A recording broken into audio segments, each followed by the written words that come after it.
with another video, and I'm doing another book talk thing, but I'm doing A Court of Wings and Ruin by Sarah J. Maas, the third book in the A Court of Roses series. So if you have not read this book or the series, lots of spoilers, you should leave unless you don't want to, but then that's a personal problem. But yes, this is the third book and my personal favorite book. I don't know, I just really like this book. It was really like action-packed and had a lot of good face sand moments, and I was down for it. And so I've got a lot to talk about because this is a very big book. So I actually didn't take any notes this time, so like I'm just gonna wing it.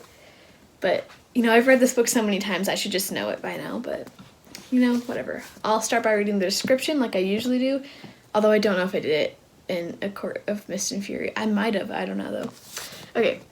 Feyre has returned to the Spring Court, determined to gather information on Tamlin's maneuverings and the invading king threatening to bring Prythian to its knees. But to do so, she must play a deadly game of deceit. And one slip may doom not only Feyre, but her world as well. As war bears down upon them all, Feyre must decide who to trust among the dazzling and lethal High Lords and hunt for allies in unexpected places. Okay, so this book, obviously we meet all the High Lords in this book, and I'm going to butcher some names here. So are you guys ready for that? And you're just going to have to bear with me. Okay, let's start, I guess. So in the beginning of the book, Feyre is back at the Spring Court. She's pretending to be her, like, really unconfident, like, self again, like, really weak and unconfident. So that's who she has to kind of conjure up. And it starts with her painting. And it shows, like, what she's been doing for the past month. I think it's been a month, or, like, almost a month when we start the book, since their little thing at Hybern.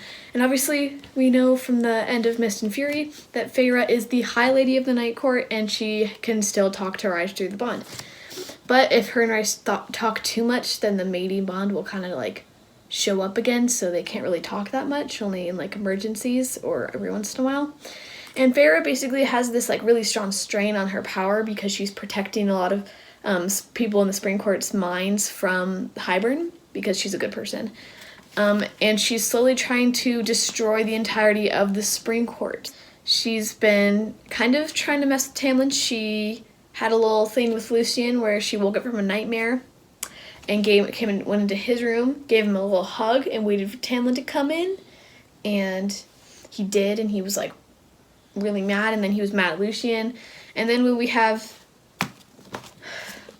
okay, we have to prepare for their names, is Branna and Dagden, which are the two prince and princess of Hybern that are there along with Jurian. But basically these guys are being all evil, and Feyre doesn't like them, and you know, she's kind of like starts testing them a little bit. And then when Feyre and the prince and princess, Lucien and Jurian, go to the wall to inspect the little holes in the wall, you know, they come across the children of the blessed, and the two prince and princess they eat them. They eat the children of the breast, and Feyre and Lucien send the bog after them. I like that part. I think it's kind of funny because they like get scolded by like 3-year-olds when they get back. And then Tamlin blows his study apart again because he's stupid.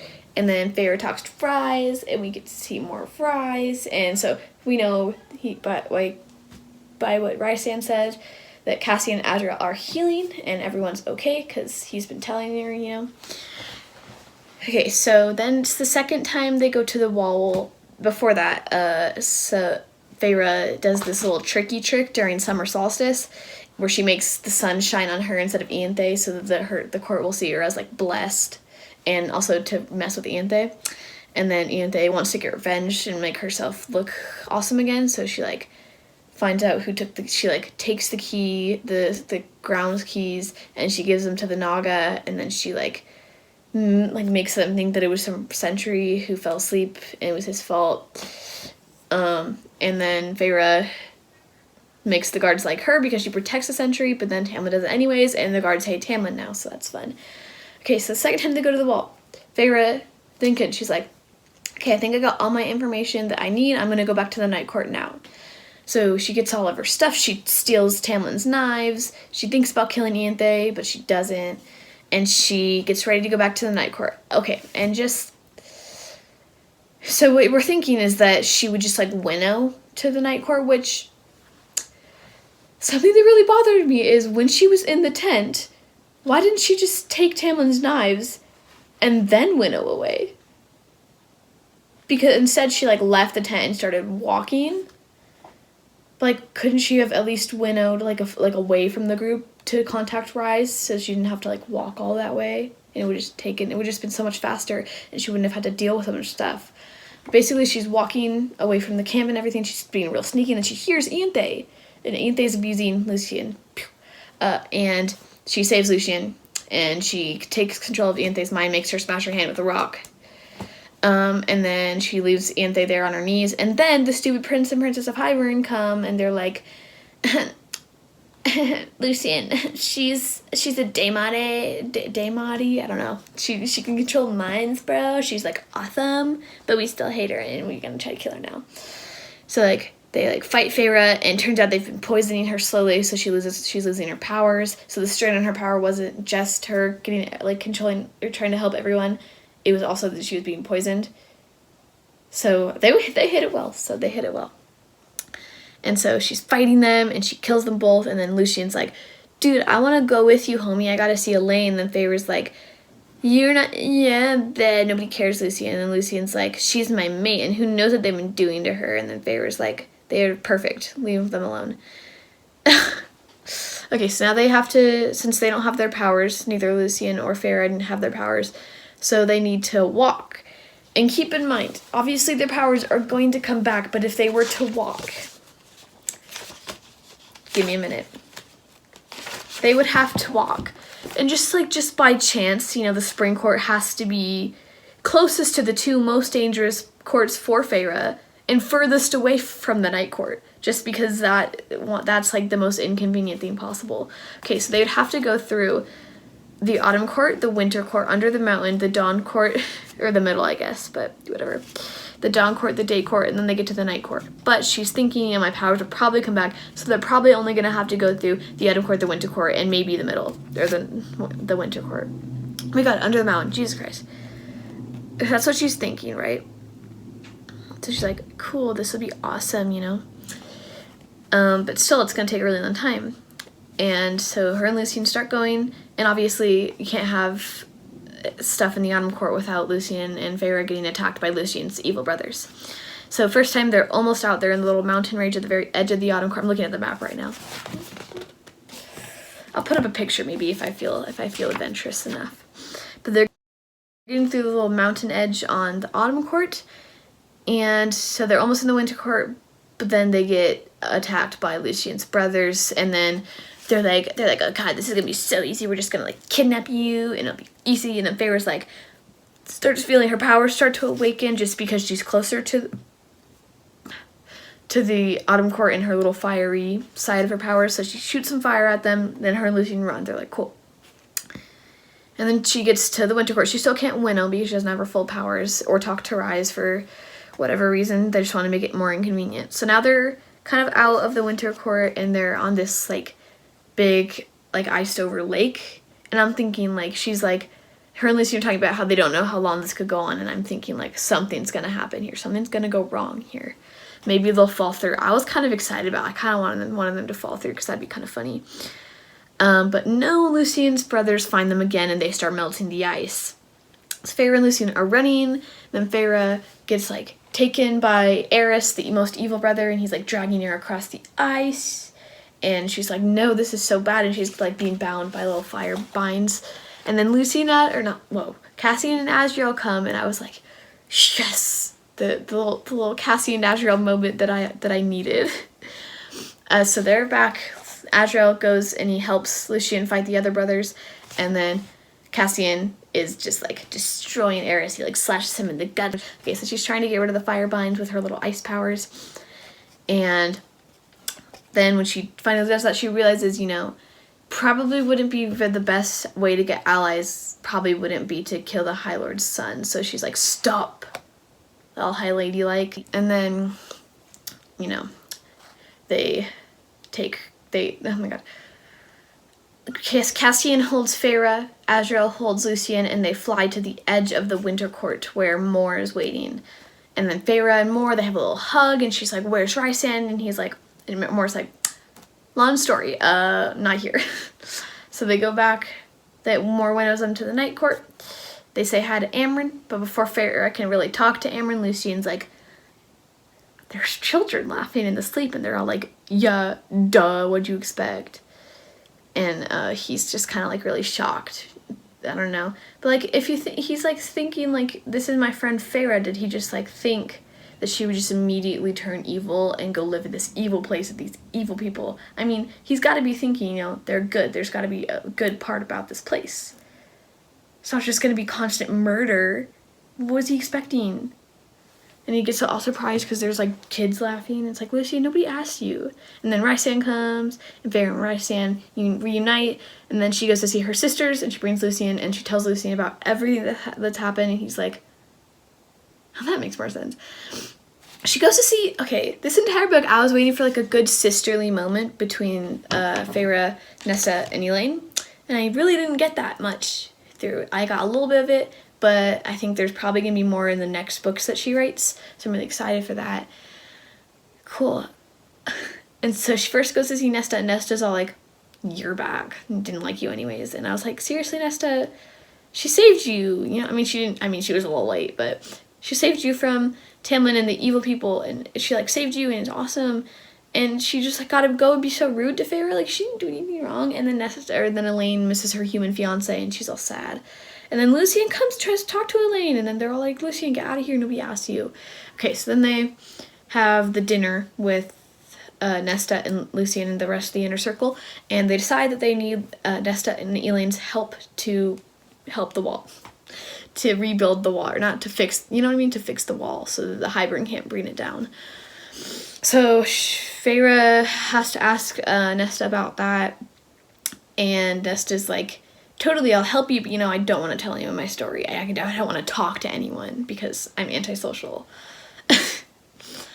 So yeah, Nesta agrees to help them. She says that Elaine won't help, like, she's not going to let Elaine help them, and she's also not going to tell anyone about their experience. Okay, and then they have the meeting, they're deciding to have the meeting with the High Lords, and they're going to invite all the High Lords, and they're a little bit concerned about that, but they don't think Tamlin's going to come, so it's like, fine, whatever. And this entire time, I was like waiting. It was all this build-up, and I was just waiting for this meeting, and it was literally, it was like, it took so long to get to it. But I mean, I guess that's a good thing, because it made me want to keep reading the book.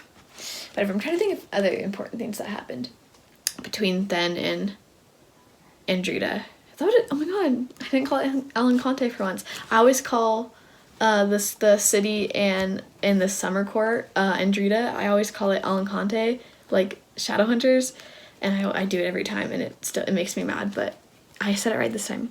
So Amren gets word from Varian, who is the little prince of the summer court that she's got a little crush on, that the summer court is under attack. So they all go to summer court. Feyre and Morgan, they get really cool. They defend the summer court. They kill some people. It's awesome. Then they go to Tarquin, and he's like, I thought you guys were going to come kill me. And then Feyre's like, how'd you think that?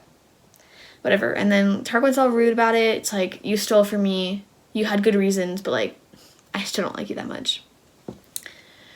Yeah, so I don't like Tarquin that much. He's kind of annoying. Okay, after Andrita, and then they have their little camps where they like wait to make sure the summer court is secure. Feyre and Rhysand have some good talks. And I'm just gonna, you know, I don't think anything else important happened. I'm just gonna skip to the meeting. Okay, it's meeting time. So it's gonna be held in the Dawn Court, I think. Let me look. Yeah, Dawn Court, because it says palace right there. Okay, it's in the Dawn Court. And Thesan, I'm pretty sure it's Thesan's palace. So Thesan is the High Lord of the Dawn Court. I'm just going to go through all the High Lords right now. Okay, Spring Court, we know, Tamlin.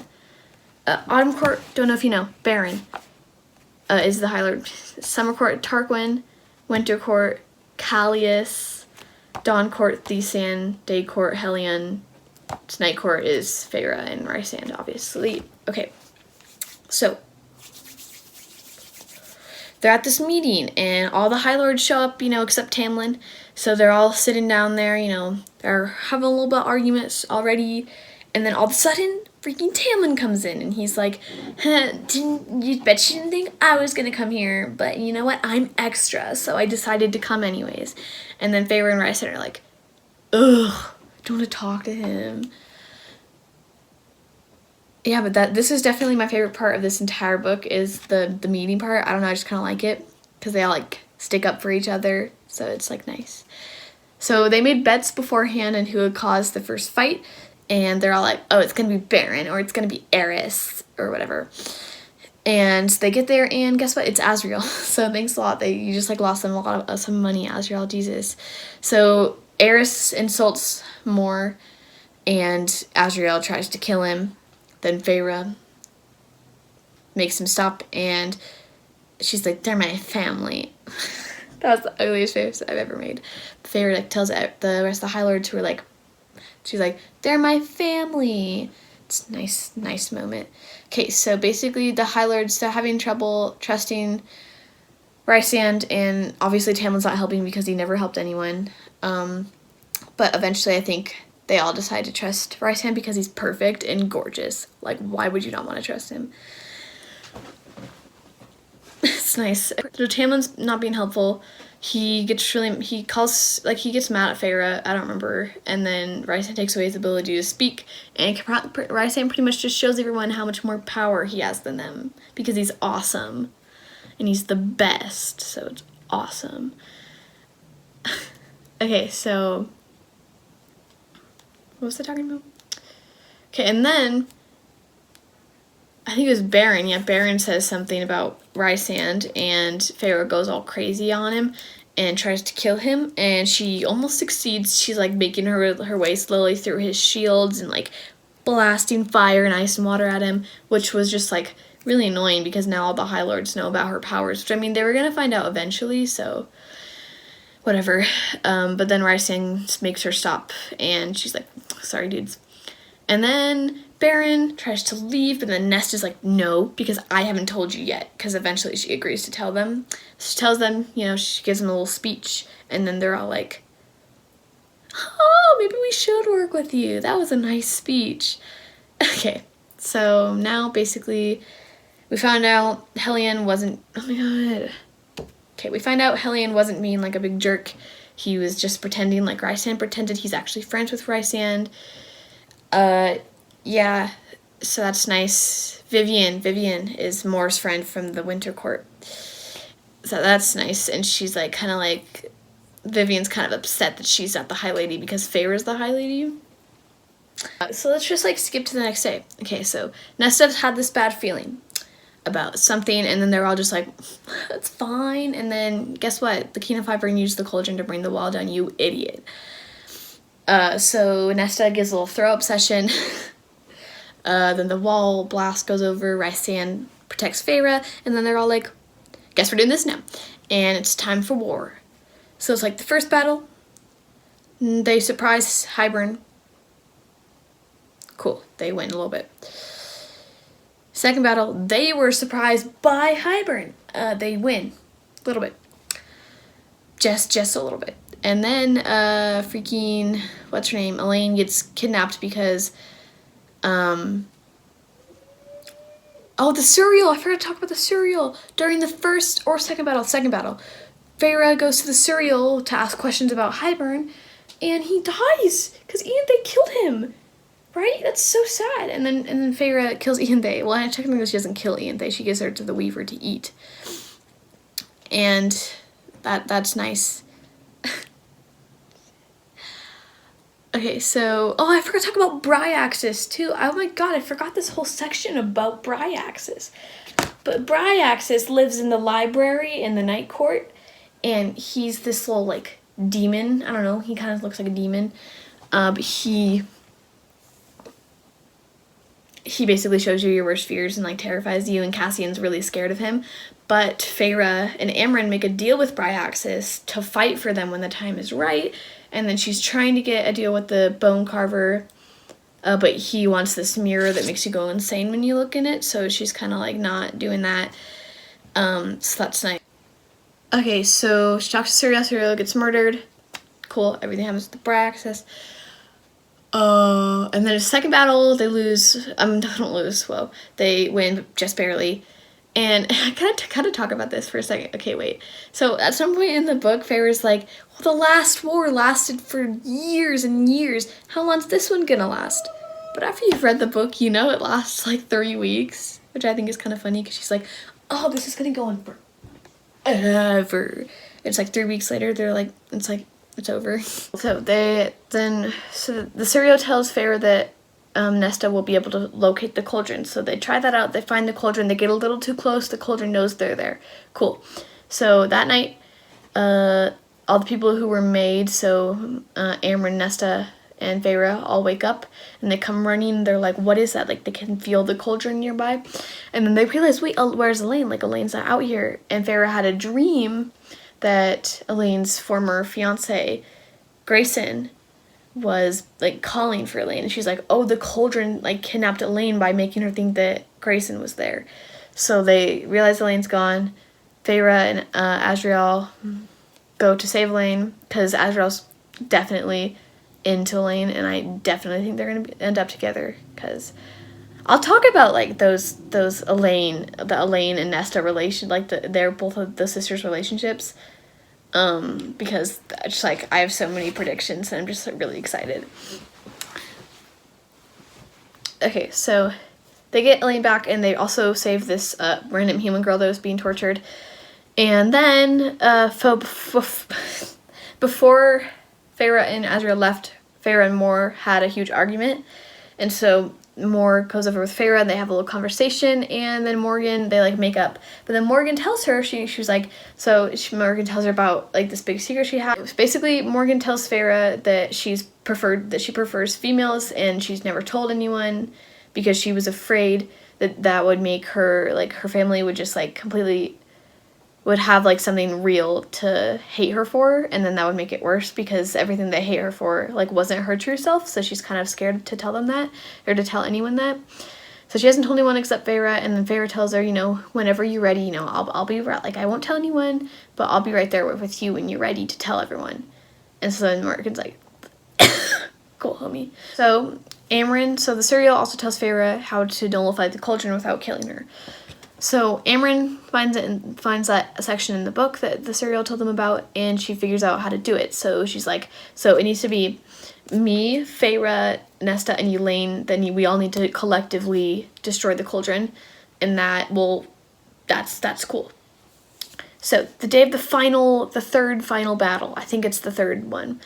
But basically, they all know they're going in this and they're gonna lose this battle. But the only reason they're going into this battle is so they can destroy the cauldron.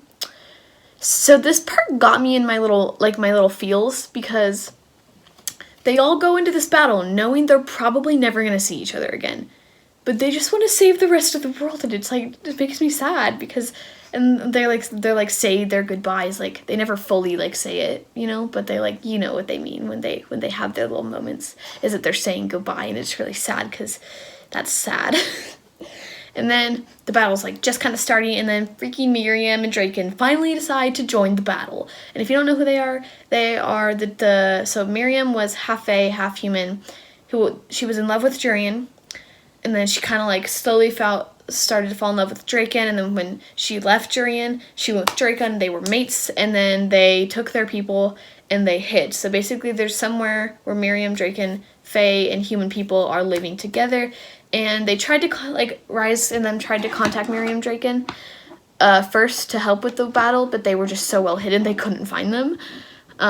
So that was nice. And then they finally just decided to join the battle along with a lot of human forces, and finally Baron and his forces decide to come and join the party. So it's all the High Lords, a lot of human forces, Miriam and Draken's forces against Hybern, which they're still outnumbered, which is kind of crazy.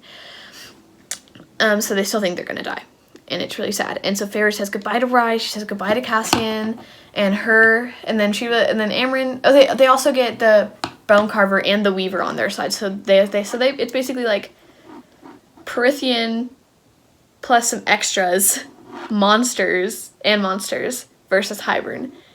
I mean, they, like, if you just, like, didn't read the book, you'd think, oh, Hybern's gonna lose because they've got monsters. But then it's like Hybern has the cauldron. So it's like, they're pretty even, I would think. So Amren just decides, you know, it's only going to be me and Feyre that nullify the cauldron. So they're ready to nullify the cauldron.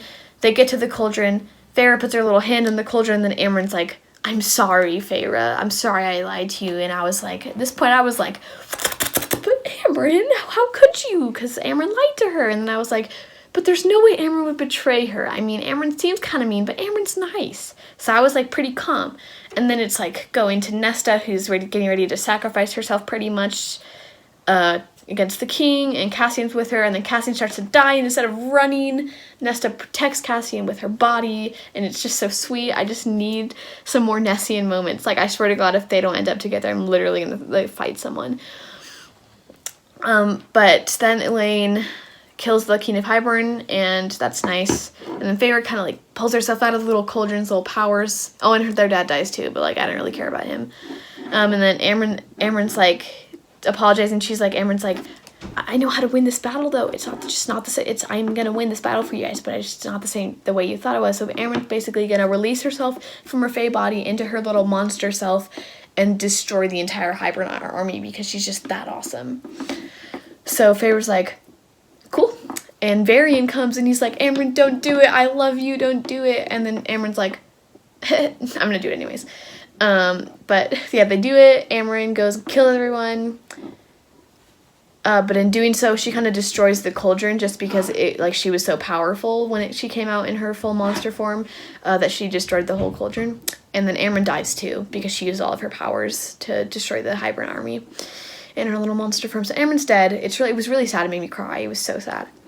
And then the cauldron's destroyed, and so the world is slowly falling apart because the cauldron created the world. And so Feyre and Rise are like, oh, we gotta put it back together, but Rise barely has any power left, and Feyre barely has any power left, but Rise is just like, you know, let's just try it. Like, what harm can it do if we just try? And I was like, this is not gonna go well. Something's going wrong here. And this part made me cry so hard.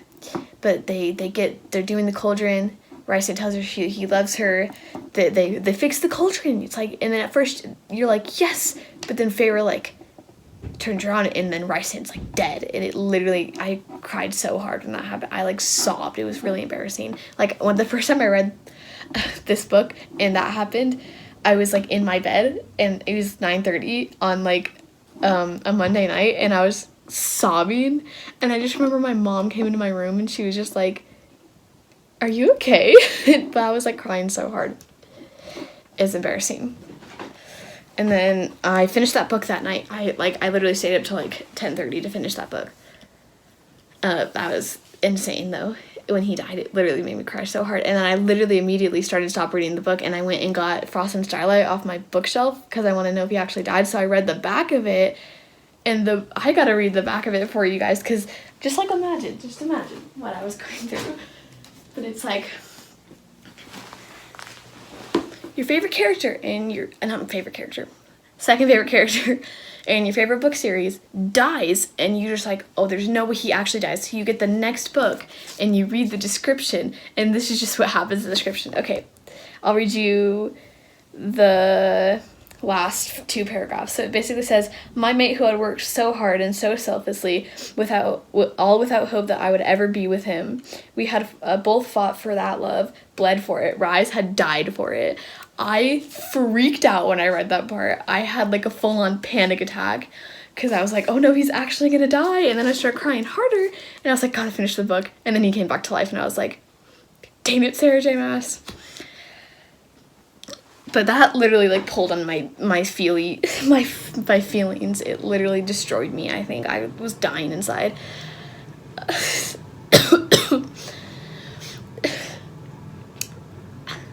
Okay. But then I read the rest of it, and it was all happy and nice, and it was just, like, so sweet, and the ending was so good, and I was just ready for the next book. For this book, I was ready for Nessian to happen. I was ready for them to, like, completely get together, because they had a huge moment during the end of ACOWAR. I was so ready for it.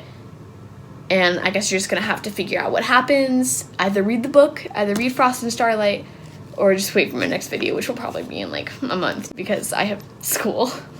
Actually, you know what? I could do a lot of videos during spring break because spring break is soon, so I could do a lot of videos for that. Unless, you know, then I'll have even more time, you know, if the coronavirus shuts down our school.